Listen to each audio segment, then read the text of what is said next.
अब ये बताए, सिंधु घाटी सभ्यता के वाले प्रश्न पे, चलो मान लो मूल्य वाला तो मान लो नहीं, पहले अचानक पढ़ा था।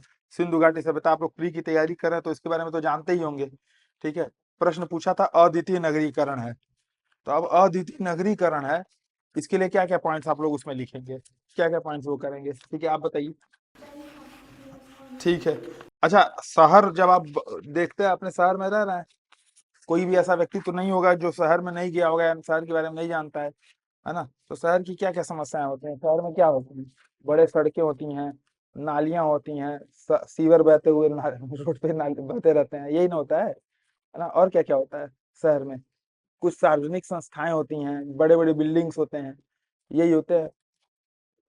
हाँ, अस्पताल होंगे, बिल्कुल। हाँ, एक केंद्रीकृत शासन होगा, बहुत बढ़िया। हाँ, फिर आप देखते होंगे सुलभ शौचालय, ये भी तो आवश्यक है भाई, वो कहाँ जाएगा। तो सेम यही कुछ सिंधु घाटी सभ्यता में भी था। तो जब ये सिंधु घाटी अद्वितीय नगरीकरण के लिए जानी जाती है, तो आप लोग इधर उधर के पॉइंट्स क्यों लिख रहे थे, मुझे ये बताइए। इसमें कौन कौन ये सोचा था, जैसे सिंधु घाटी सभ्यता, अब इसमें मान लो अगर प्रश्न आ गया, यही प्रश्न अगर आ गया कि सिंधु घाटी सभ्यता अपने अद्वितीय नगरीकरण के लिए जानी जाती है, तो इंट्रोडक्शन इसका क्या लिखेंगे, भूमिका। ठीक है, आप क्या लिखे थे बताइए। पहले आपने बताया कि सर ये सिंधु घाटी सभ्यता है क्या? हम्म और सर मतलब ये एंशियंट टाइम के सर मतलब किस रिवर के पास ये मतलब फ्लरिश हुई थी? इतना सर इसके पास कंटेंट क्या होता है सर टाइम पर कंस्टेंट? देखिए, प्रश्न है अद्वितीय नगरीकरण। ठीक है, तो ये सिंधु घाटी सभ्यता किस नंबर का नगरीकरण है? विश्व का प्रथम नगरीकरण। तो जब प्रश्न पूछ रहा है तो उसी कॉन्टेक्स्ट में हम लोग अपनी इंट्रोडक्शन भी लिखेंगे। ठीक है, हम लोग इंट्रोडक्शन में क्या बताएंगे कि सिंधु घाटी सभ्यता अपने प्रथम नगरीकरण के कारण, भाई पूछा अद्वितीय क्यों है। ठीक है, तो प्रथम नगरीकरण है। द्वितीय नगरीकरण किसको बोलते हैं? महाजनपद एरा को। महाजनपद एरा में जब ये मौर्य काल आता है तो उसको बोला जाता है सेकेंड अर्बनाइजेशन, चूंकि ये पहली अर्बनाइजेशन थी। ठीक है, और प्लस क्या है कि ये माना जाता है कि ये अपने उस समय की सबसे विकसित सभ्यताओं में से एक थी। तो इंट्रोडक्शन में ये बता सकते हैं कि प्रथम शहरीकरण था, और उस समय की जो कौन कौन सी उस समय की सभ्यताएं थी, प्री में पढ़ रखे हैं, कौन कौन बताइए। ठीक है, और उधर माया सभ्यता, मैक्सिको वगैरह की साइड में, तो जितनी भी समय की सभ्यताएं थी उसमें सबसे विकसित मानी जाती है। ठीक है, इसके प्रमाण कैसे मिलते हैं, तो ये सब बताने की आवश्यकता नहीं, केवल ये बता दीजिए। ज्यादा से ज्यादा एक छोटा समय बना करके इसकी बाउंड्री बता सकते हैं भारत में, ऊपर मांडा, नीचे दामाबाद, पूर्व में आलमगीर, पश्चिम में सुत का गेंडोर, बना देंगे काम चल जाएगा। तो एक छोटा सा मैप बना देंगे तो एक पॉजिटिव नंबर मिल जाएगा, नहीं तो कोई मतलब नहीं। ऐसा मतलब नहीं है कि डिमांड ही कर रहा है, लेकिन एक बना देंगे। इंट्रोडक्शन आपका खत्म हो गया। अब किन किन पॉइंट पे खेलेंगे, तो सारे पॉइंट्स आपने प्री में पढ़ रखे हैं। जैसे ये जिनकी भी कॉपी थी, ये शायद आपकी कॉपी थी, तो जल निकासी बताई है, गणित का ज्ञान बताई है, मोरों का ज्ञान बताई है। इसमें गणित का ज्ञान कैसे अद्वितीय नगरीकरण से कैसे जुड़ता है, तो इसको या तो पॉइंट बताइए। गणित का ज्ञान था ये, इसको आप ऐसे बता सकते हैं कि ईंटें एक सेम माप में थे। ठीक है, ये बता सकते हैं। सड़कें एक दूसरे को समकोण पर काटती थी, ग्रिड पैटर्न था। ठीक है, लेकिन जब तक आप पॉइंट नहीं बताएंगे तो गणित का ज्ञान था इसका कोई मतलब नहीं रह जाता है। तो जब भी हम उत्तर लिखेंगे तो पूरा पॉइंट लिखेंगे और उसके कॉन्टेक्स्ट में लिखेंगे। जैसे फ्रेगमेंटेड सेटलमेंट बताया, लोअर एंड अपर, ठीक है, ग्रिड पैटर्न ऑफ हाउसिंग, सड़कें भी, स्टैंडर्डाइजिंग द ब्रिक्स, ठीक है, ग्रेट बात है ना। तो जब आप ग्रेट बात बता रहे हो तो उसको क्या बताएंगे, अब जैसे इसमें जैसे मुझे लिखना रहेगा, तो अद्वितीय नगरीकरण भूमिका, इंट्रोडक्शन समझ में आ गया कैसे लिखेंगे। एक शॉर्ट इंट्रोडक्शन होना चाहिए, बस 10 से 20 या मैक्सिमम 25 शब्द का, हाँ? 2 से 3 लाइन, आपके पास बहुत ज्यादा स्कोप रहता भी नहीं है। अगर 125 शब्द में लिखिएगा तो 2 से 3, मान ली पीसेस के लिए लिख रही हैं तो 2 से 3 लाइन का, यूपीएससी के लिख रही हैं तो 3 से 4 लाइन कर लेंगे, बस 1 लाइन आपका और बढ़ेगा, उसको भी टू द पॉइंट ही लिखना है। अब बात आती है कि अद्वितीय नगरीकरण के लिए है तो क्या क्या पॉइंट्स आप इसमें लिख सकते हैं। तो सड़कें सबको पता है एक दूसरे को समकोण पे काटती थी, गणित का ज्ञान था तो एक दूसरे को समकोण पे काटती थी। शहर में जब जाती है ना तो एक एक फिक्स पैटर्न आपको दिखता होगा। जैसे सड़क, तो सड़क पे जितनी विशेषताएं वहां पे लिख लेंगी। वास्तुकला, भवन दिखते हैं तो जितनी विशेषताएं वहां पे लिख लेंगे।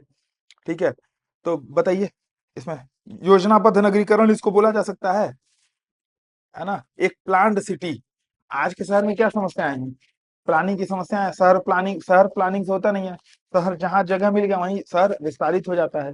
तो एक प्लान्ड सिटी हम लोग बोल सकते हैं इसको। तो क्योंकि नगरीकरण है तो बार बार उसमें नगरीकरण को जोड़ना है। ठीक है, इंग्लिश क्या होगा नगरीकरण का, अर्बनाइजेशन। तो बार बार उसको अर्बनाइजेशन से जोड़ना है। तो योजनाबद्ध नगरीकरण है जो कि अर्बनाइजेशन से जुड़ सकता है। फिर जल निकासी की व्यवस्था, प्रॉपर ढकी हुई नालियां हैं, है ना। एक आपने देखा होगा अगर चित्र कभी अगर इसको सर्च किया होगा तो कुएं दिए गए हैं, हर घर को कुएं से जोड़ा गया है। ठीक है, तो एक प्रॉपर प्लानिंग के साथ बसाए गए हैं जल निकासी व्यवस्था। तो खराब जल कहाँ जाएगा और अच्छा जल कहाँ से जाएगा। इसके अलावा अगर आपने ये धोलावीरा देखा होगा, धोलावीरा की साइड, तो किनारे किनारे जैसे धोलावीरा में, जैसे मान लीजिए ये धोलावीरा का मैप है, तो आपको तीन तरफ से वो मिलेगा रिजर्वायर, जलाशय उसको बोलते हैं ना भैया, जलाशय। तो जल संग्रहण भी वहां पे था। आज के आज जितने भी कैप टाउन की बात कर लीजिए, चेन्नई की बात कर लीजिए, सब जगह क्या समस्या है, पानी की समस्या। तो जल वाटर कंजर्वेशन के लिए वो थी। तो एक अद्वितीय नगरीकरण है क्योंकि जल निकासी के साथ साथ हम लोग जल संरक्षण की भी बात कर रहे हैं। अगला, सड़कों की विशेषताएं बता दीजिए कि सड़कें बहुत चौड़ी होती थी, जो मुख्य मार्ग होते थे पतले होते थे, लेकिन जो बैकयार्ड होता था, प्री में पढ़े हैं ना वो वाले एक्सप्लेनेशन में, तो उस एक्सप्लेनेशन को यहाँ से जोड़िए कि जो मेन सड़कें होती थी वो छोटी होती थी, लेकिन जो पीछे बैकयार्ड वाले जो सड़कें होती थी वो बहुत बहुत चौड़ी होती थी। आराम से अपना एंट्री करते रहिए। प्लस ग्रिड पैटर्न था, वो भी एक दूसरे को समकोण पे काटती थी। किनारे पूरे जो है वो पक्के ईंटों से, मतलब सड़कों का निर्माण पक्की ईंटों से किया जाता था। कैसे पता चलता था, खुदाई में। वास्तुकला में क्या क्या बता सकते हैं, सिंधु घाटी सभ्यता का वास्तुकला है। हाँ, ये तो सार्वजनिक भवनों में डाल दिया जाएगा क्योंकि कुछ पॉइंट्स बढ़ाने हैं। क्या क्या बोल रहे हैं, नहीं नहीं नहीं, वास्तुकला, वास्तुकला मतलब आर्किटेक्चर। हाँ मतलब मेन के पास विंडोज में विंडोज साइड में हाँ, तो वेंटिलेशन का प्रॉपर, हाँ प्रॉपर वेंटिलेशन हुआ है। हर घर को कुएं से जोड़ा गया है, तो पानी के लिए उनको बाहर नहीं जाना पड़ता था, सारी चीजें घर में सर्वसुलभ थी। कई जगह गर्तावास मिले हैं। ठीक है, तो पॉल्यूशन वगैरह अगर उस समय बढ़ता होगा ऐसा कुछ चीजें बचाने के लिए, तो कई जगह गर्तावास मिले हैं। अंदर वॉशरूम्स भी मिले। हाँ, वॉशरूम्स मिला है प्रॉपर। तो सैनिटाइजेशन, वाटर, वेंटिलेशन, ये प्रॉपर का ध्यान रख करके घर डिजाइन किए जाते थे। घरों में भी ग्रिड पैटर्न मिले हुए हैं, दो तल्ले मकान से लेकर के एक तल्ले मकान तक, और उसमें भी ग्रिड पैटर्न मिला हुआ है, एक समान माप, मतलब एकदम आप देखेगा लगता था कि कोई उसको उससे बनाया है। ठीक है, पब्लिक सुविधाएं, जैसे कि अभी सर बता रहे थे, क्या नाम है, वृहद स्नानागार हो गए, वृहद अन्नागार हो गए, अन्न रखने के लिए। तो वो सब क्या नाम है, जैसे कोविड आया था हम लोग के यहाँ, हम लोग की क्या व्यवस्थाएं सबकी ध्वस्त हो गई थी, किसी को अंदाजा नहीं था ऐसा कुछ हो सकता है, लेकिन उन्होंने इसकी प्लानिंग कर रखी थी कि अकाल आएगा तो अन्नागार रहेगा। ठीक है, कोई सार्वजनिक महोत्सव रहेगा तो स्नानागार रहेगा। ठीक है, इसके अलावा भवन में दो तरीके के पैटर्न पाए गए हैं, एक भवन ऊंचे जगह पे है, एक भवन नीचे जगह पे है। जो ऊंचा जगह है वहां पे जितने भी पब्लिक हाउसेस थे वो सारे वहां रहे हैं, शासक वगैरह जो भी थे वहां उधर रहते थे। तो इसकी पूरी प्लानिंग की गई थी कि अगर कोई भी आकस्मिक परिस्थिति बचता है तो सबसे पहले ध्यान किसको बचाया जाएगा, शासक को बचाया जाएगा। ठीक है, तो एक हायरार्की सिस्टम वहां पे थी, लेकिन उसके बावजूद इसमें हम लोग को जोड़ना है अर्बनाइजेशन से। तो क्या जोड़ेंगे कि जितने भी प्रमुख भवन थे, जितने भी ये सारी चीजें थी एक जगह पे थी, ऊंचे जगह पे।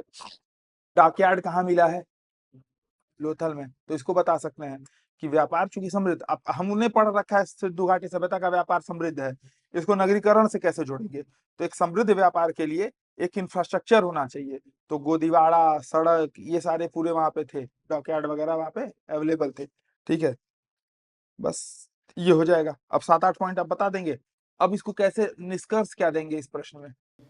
उसमें कह सकते हैं ना, जॉन मार्शल ने स्टेटमेंट दिया था कि वो सिंधु घाटी सभ्यता यूरोप का पालना थी, अद्वितीय नगरीकरण के ऊपर बिल्कुल कह सकते हैं, और कुछ। डिस्कस में सर ये सोच सकते हैं जैसा उन्होंने किया है उसको हम आज बहुत बढ़िया, स्मार्ट सिटी मिशन बता रहे हैं, लेकिन आज तक हम कुछ स्मार्ट बना नहीं पाए हैं। तो सिंधु का, सिंगापुर में एक है वाटर हार्वेस्टिंग का मॉडल। हाँ सिंगापुर जैसे है तो छोटा कंट्री, लेकिन उन्होंने अंडरग्राउंड अपना वो बना लिखा है, बिल्कुल। तो दिखा सकते हैं कि धौलावीरा वाला जो है हाँ उस समय जो बिल्कुल, धोलावीरा का आज हम लोग प्रेरणा लेते हैं। सर भोपाल के कुछ कुछ घरों में सर अभी भी सर जो अंडरग्राउंड वाटर स्टोरेज रिजर्वायर की मतलब व्यवस्थाएं हैं, तो सर ये भी हो सकता है कि वहां से मुझे। हाँ, लेकिन सबसे अच्छा रहेगा आप इसको स्मार्ट सिटी मिशन से कनेक्ट कर दीजिए, क्योंकि अद्वितीय नगरीकरण थी।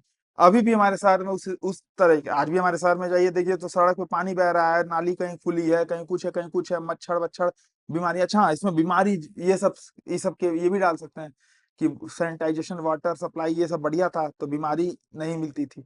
ये सब एक अद्वितीय नगरीकरण में डाल दीजिए, ठीक है। तो इसको स्मार्ट सिटी मिशन से जोड़ सकते हैं कि अब हम लोग को शहर की वो रखनी है, शहर बनाने हैं, तो सबसे पहले क्या करना है? प्लानिंग। बिना प्लानिंग के कुछ नहीं। तो हम लोग को इमेज लिखना है तो क्या करना पड़ेगा? प्लानिंग। बिना प्लानिंग के कुछ नहीं। समझ में आया? तो पहले प्रश्न में, इस वाले प्रश्न में किसी को डाउट और कोई इसमें कोई पॉइंट ऐड कराना चाहेगा? नहीं ना, वो इतने पॉइंट सफिशियंट है, आपके पास समय भी तो नहीं उतना लिखने का, ठीक है। आपकी स्पीड लेकिन कम है, 18 मिनट में आप अटेम्प्ट नहीं कर पाए। मुझे लगा था आप कर ले जाएंगे क्योंकि आप लिखते हैं, रोज आंसर लिखते हैं ना वहाँ पे। सर उसमें टाइम एक्सीड हो जाता है सर। नहीं तो उसको 7 मिनट और 9 मिनट में ही लिखिए, मतलब 7 और 11 मिनट में। अगला बताइए, मूल्यों के विकास में परिवार किस प्रकार योगदान देता है? प्रासंगिक उदाहरणों की सहायता से स्पष्ट कीजिए। ये मतलब इस वाले प्रश्न में मुझे मतलब लगा कि बहुत अच्छे आप लोग लिखेंगे, लेकिन बहुत डिसअपॉइंटमेंट हुआ। इनका ठीक था, एपीजे अब्दुल कलाम वगैरह का एग्जाम्पल डाले थे कि वैल्यू वगैरह की बात की है, लेकिन आपका तो मूल्य के विकास में परिवार कैसे योगदान देता है, ठीक है, प्राथमिक चरण है। देखो एक चीज तो ये समझिए कि जब भी हमारे मूल्य विकसित होते हैं, सिलेबस किसी ने ऐसा है आप लोग में से कोई की सिलेबस नहीं देखा है कोई सिलेबस देख? हाँ, तो सिलेबस में एक पॉइंट है कि मूल्यों के विकास में परिवार, समाज और किसका मुझे भी भूल गया, ठीक है कोई बात नहीं। परिवार, समाज और ऐसे करके मतलब तीन, हाँ, विद्यालय का योगदान, ठीक है, विद्यालय का योगदान, 3 तरीके का योगदान पूछता है। जब हम लोग बार बार रखते हैं कि मनुष्य एक सामाजिक प्राणी है, मनुष्य एक सामाजिक प्राणी है। जब एक सामाजिक प्राणी, एक सोशल एनिमल मनुष्य को बोल सकते हैं, तो पहला पॉइंट ऑफ कांटेक्ट उसका कहाँ से हो रहा है? फैमिली से हो रहा है। तो इसको इंट्रोडक्शन में क्यों नहीं बताया जा सकता है? बताया जा सकता है, किसी ने लिखा नहीं है इस चीज को, एक ने लिखा है, प्रारंभिक चरण परिवार से ही प्रारंभ होता है, ठीक है। ये किसकी कॉपी है? अच्छा आपका है, तो आपने लिखा है इसको, बढ़िया है।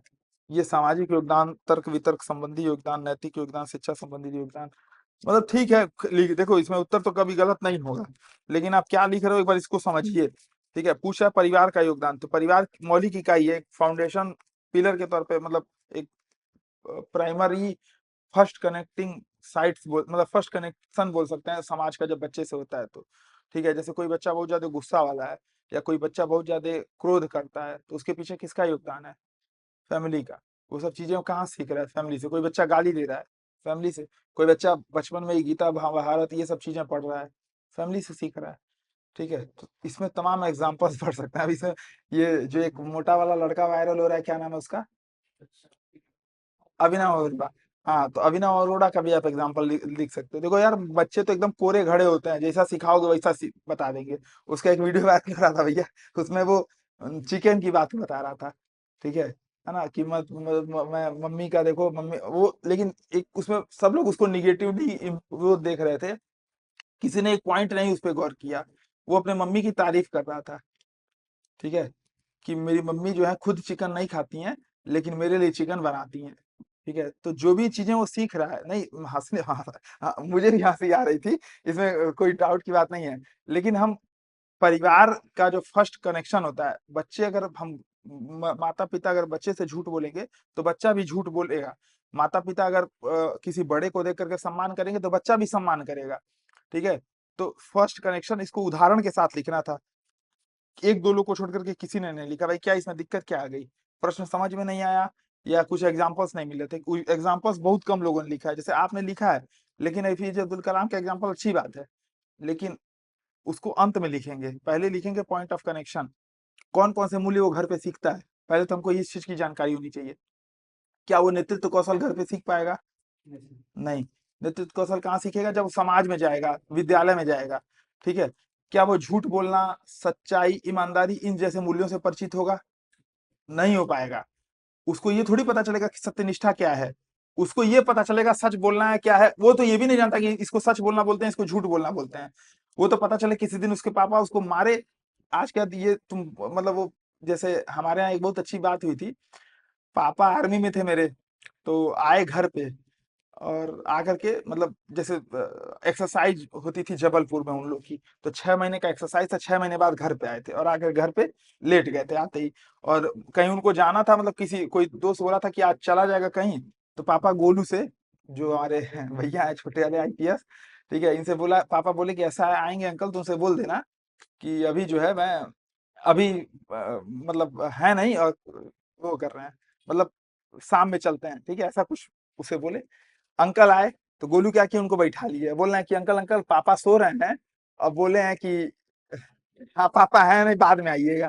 ठीक है, ये चीजें होती हैं। अब उसी समय दो दो चीजें हो सकती थी, पापा उसी पे मारे रहते उसको, तो बच्चा क्या करता, झूठ बोलना सीखता। और हमारे यहाँ गोलू इस मामले में बहुत यूनिक थे, इनको जिस चीज में बोल दिया था कि भाई तुमको यहाँ पे ये चीज नहीं बतानी है, वो चीज वहीं पे जाकर के बोल के चले आते थे। ठीक है, तो जब हम बच्चे को कैसे हैंडल कर रहे हैं, ये मूल्य के विकास में योगदान देता है।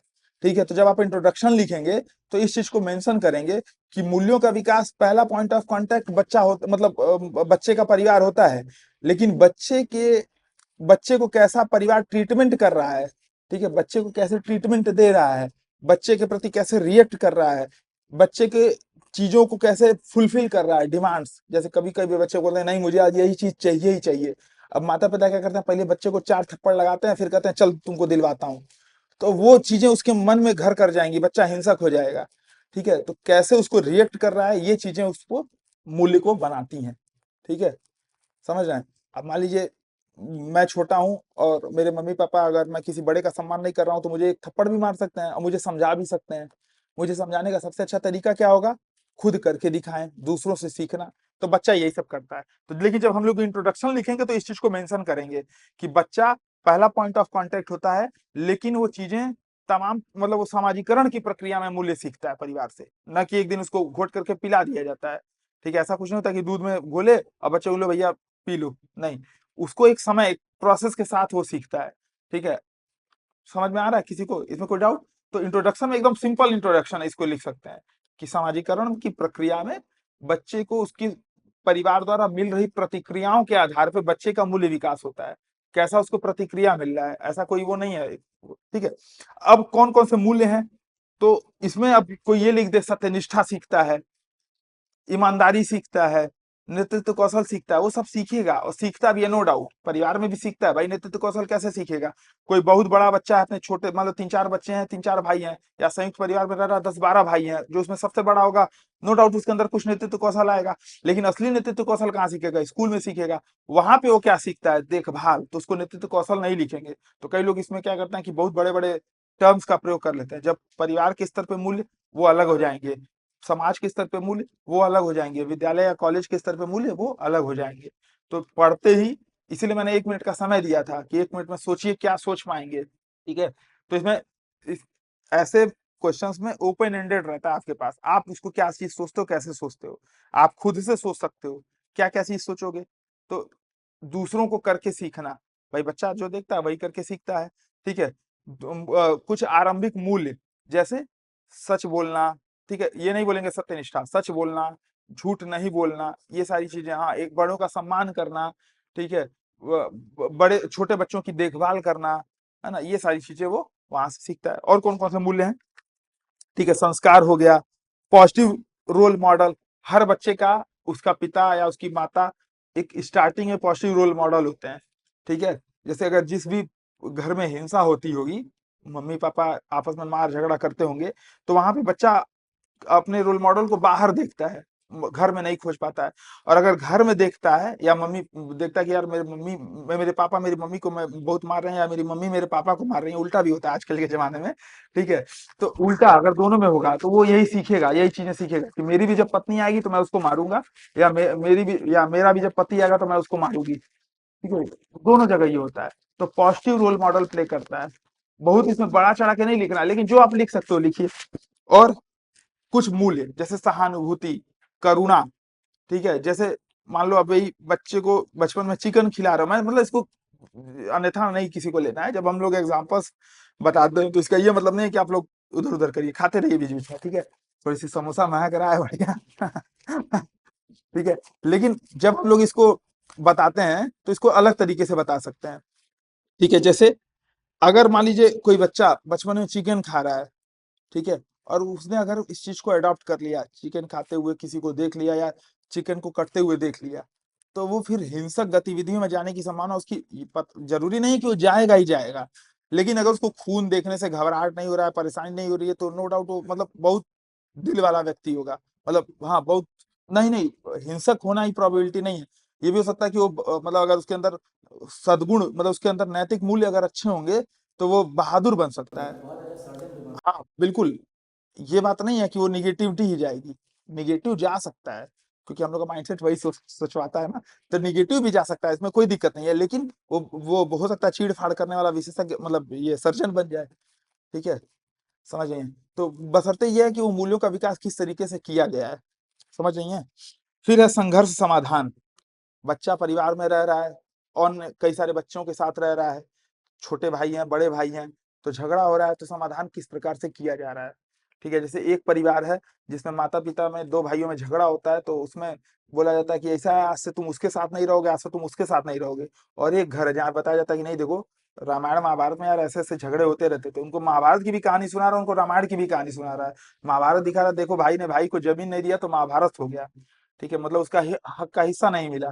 ठीक है, वो बोलता है ना कि तुम दे दो मुझको 5 ग्राम, रखो तो अपनी धरती तमाम। ठीक है, दुर्योधन वह भी दे न सका, आशीष समाज की ले न सका। तो यही वाली चीजें यहाँ पे भी आती हैं। अगर दुर्योधन को उसके बचपन में उसकी जिद नहीं पूरी की गई रहती, नकारात्मक जिद, तो महाभारत नहीं हुआ रहता। ठीक है, महाभारत होने के पीछे असली कैरेक्टर कौन है? नहीं, धृतराष्ट्र, जो आंख मूंदे रहे, और उनकी माता गांधारी, जो कि आंख होते हुए भी देखना नहीं चाहती थी। अमूमन लोग अंधकार से प्रकाश की ओर यात्रा करते हैं, वो प्रकाश से अंधकार की ओर यात्रा कर रही हैं, आंख में पट्टी बांध ले रही हैं। जब आप अपने सामने चीजों को नहीं देखेंगे, ठीक है, आपके सामने समोसा पड़ा, आप लोग नहीं खाएंगे, ठंडा हो जाएगा। ठीक है, जब आप चीजों को नहीं देखेंगे, आप चीजों को निगलेक्ट करेंगे, तो वो चीजें आपके हाथ से चली जाएंगी। जैसे इस मामले में कई लोग का भी लग रहा होगा कि अधर्म है। मैंने इतनी बार इसमें एक दो मिनट पॉइंट से हट करके डिस्कशन कर लेते हैं, तब तक आप लोग खाइए भी। ठीक है, जैसे मैंने एक वीडियो बनाया था कि जिनका नेट 75 सही हो रहा है वो मेंस की तैयारी पे लग जाए। अब उस पर कमेंट आ रहा है, नहीं 75 नहीं, 75 प्लस माइनस 5 मैंने बताया था, तो सब कह रहे हैं सर आप कट ऑफ बता रहे हो। मैंने कहा भैया मैं कट ऑफ कर नाम ही नहीं लिया हूं, मैं तो इसमें इस चीज के सख्त खिलाफ हूं। तो हम वहीं पहुंचते हैं जहां हम पहुंचना चाहते हैं। ठीक है, तो गांधारी भी वहीं पहुंची जहां वो पहुंचना चाहती थी, क्योंकि उनका लालन पालन, उनका पोषण ऐसे हुआ होगा, धृतराष्ट्र का भी ऐसे ही हुआ होगा, वही चीजें दुर्योधन में आई। तो गलती दुर्योधन की नहीं है, दुर्योधन पैदा हुआ तो कोख से सीख करके थोड़ी, सब लोग अभिमन्यु थोड़ी होते हैं कि सीख करके पैदा हो रहे हैं। ठीक है, दुर्योधन की गलती कहाँ पे आई? उनके माता, उनके पिता में। असल में गांधार का क्षेत्र थोड़ा अभिशापित है। हाँ, नहीं नहीं, अभिशापित है वो तो भैया, वो तो माइथोलॉजी वाली चीजें हैं, वो अलग चीजें हैं।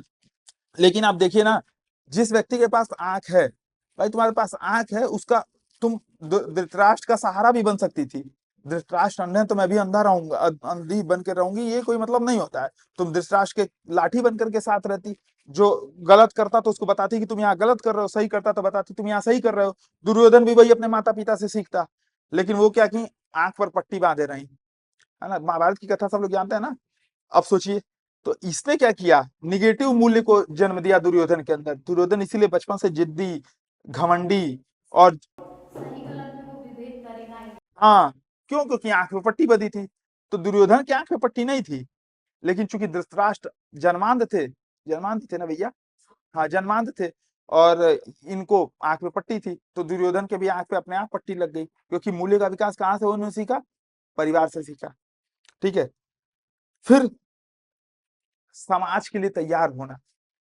ठीक है भाई, कोई बच्चा है बचपन में, छोटा है, अब उसको पता चल रहा है कि यार हमारे लिए त्योहार आ रहे हैं। उसको कैसे पता चलता है ये त्योहार हमारा है, ये त्योहार हमारा है, इसके लिए ये तैयारी करनी है, इसके लिए तैयारी करनी है? सीख करके तो पैदा हुआ नहीं। घर में देखता है क्या माहौल है, ठीक है, उसके अकॉर्डिंग खुद को तैयार करता है। तो समाज से इंटरेक्शन भी परिवार में ही होता है। मूल्य का मतलब केवल वही मूल्य नहीं जो आपने सिलेबस में पढ़ रखा है। मूल्य का मतलब वो हर चीज जो बच्चा सीखता है अपने जीवन में पॉजिटिव ले आता है। ठीक है, जैसे कल निबंध वाली क्लास किसने की थी? आपने की थी ना शायद, अच्छा आप भी थे। तो निबंध वाली क्लास में मैंने एक चीज बताया था, अ, दो ही दो तरीके, एक ही तरह का ग्रंथ, ठीक है, ओसामा बिन लादेन ने भी पढ़ा और एपीजे अब्दुल कलाम ने भी पढ़ा। लेकिन चूंकि उनका पॉइंट ऑफ कांटेक्ट, उनका परिवार, उसने कुछ त्याग, समर्पण, ये सब चीजें सिखाई थी, और उन्होंने क्या सीखा था? असहिष्णुता, कट्टरता, ये सारी चीजें। तो उसका इंटरप्रिटेशन भी वो गलत ले गए। तो समाज से पॉइंट ऑफ कांटेक्ट के तौर पे कौन जिम्मेदार है? परिवार। इसी चीज को लिख देना है लिखने में कोई दिक्कत किसी को? अब ये पॉइंट कौन कौन नहीं सोच पाया था? मैंने कौन सा इसमें नया पॉइंट बताया? कोई बताएगा? मैंने कोई भी ऐसा नया पॉइंट जो आज तक आपने नहीं सुना है? नहीं, सारे पॉइंट्स आपको पता हैं, लेकिन आपके कॉपी में नहीं है। क्यों? सब भी नहीं मिलते हैं, कैसे उसको सर दिमाग में सब भी नहीं आता कैसे उसको। हाँ, तो ये चीजें कहाँ है दिक्कत? प्रैक्टिस की कमी। आप प्रैक्टिस नहीं करते हो, इसीलिए बोला जाता है कि अब जो लोग यूपीएससी या यूपीपीसीएस की तैयारी कर रहे हैं भाई, अभी यूपीएससी वाले भी 2025 वाले कम से कम जनवरी तक 26 जनवरी तक मेंस की तैयारी करें। मेंस की तैयारी का मतलब पीवाईक्यू उठा करके जरूर लिखें। जैसे आप मान लीजिए टेस्ट सीरीज आपने ज्वाइन किया, यहाँ पे टेस्ट सीरीज कर रहे हैं। अब अगर आपने टेस्ट सीरीज में जो पॉइंट्स आपने वहां पे कवर किए हैं प्री के लिए, उसी से रिलेटेड पॉइंट पीवाईक्यू में देख लीजिए मेंस के लिए क्या है, और उस पे सारे पे आंसर राइटिंग कर जाइए। ठीक है, समझ रहे हैं जो लोग? और जिन लोग का अभी ये है कि मान लीजिए लेट चलना चाहिए, यूपीपीसीएस की तैयारी कर रहे हैं, तो वो अभी से 2025 के लिए भी अभी से स्टार्ट कर दीजिए आंसर राइटिंग। ठीक है, और आंसर राइटिंग के लिए स्टार्ट में कोई बैच ज्वाइन करने की आवश्यकता नहीं है। यूट्यूब से भी बहुत सारे फ्री में वीडियोस पड़े हैं, लगभग 30 के लगभग मेरे वीडियोस हैं, 150 के लगभग गौरव सर के वीडियोस हैं। देखिए ना, कितना देखिएगा, देख करके सीखिए। फिर अगर मन करेगा, अब बैच भी ऐसा कोई वो नहीं है कि बहुत ज्यादा महंगे बैचेस हैं, लेकिन उसके बावजूद भी ओपन में वीडियोस हैं, उसको देखिए। ठीक है, कुछ भी कर प्रैक्टिस करिए, कहने का मतलब ये है, ये जो भी आंसर होगा ये प्रैक्टिस पे आएगा। और चूंकि अगर आप अभी 20 मिनट में इसको नहीं लिख पा रहे हैं, तो वहां पे आप 3 घंटे में नहीं लिख पाएंगे। जैसे आपने मेंस दिया था, तो कितने नंबर आए थे आपके? पहले बार 2017 बैठिए, बैठ के बात करिए, बैठ के। 2017 लिए थे, हमें लगा कि 700 समथिंग था सर। 700 तो अच्छे नंबर माने जाएंगे। हाँ, तब तो ऑब्जेक्टिव होता था ना, अगर 30 से ऊपर। फिर उसके बाद फिर मेरा अच्छा, रिटेन वाला नहीं दिया था? रिटेन वाला मेंस नहीं दिया था? नहीं रिटेन वाला ही दिया। उसमें कितना नंबर आया था?